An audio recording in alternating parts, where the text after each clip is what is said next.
The delete action in Content Studio has been replaced by the archive action for all users. Instead of deleting one or more items forever, they are now stored in the archive. However, only Anonic subscribers with access to Content Studio Plus can retrieve archived items in the archive view.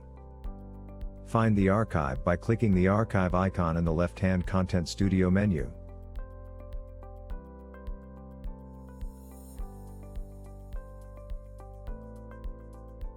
Archiving a content item means that you archive any child items along with it.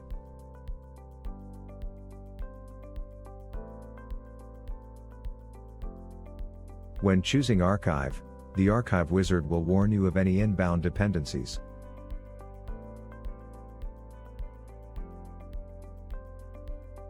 It is useful to remove the dependencies before archiving, or else your published content will link to non-existent content.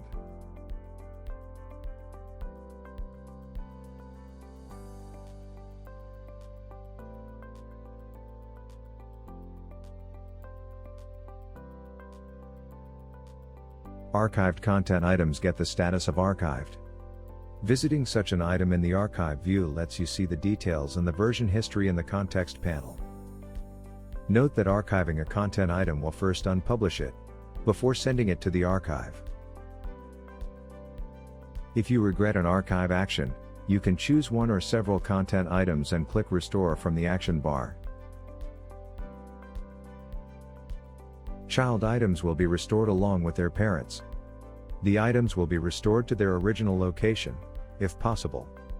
If this is not possible, they will appear on the root instead.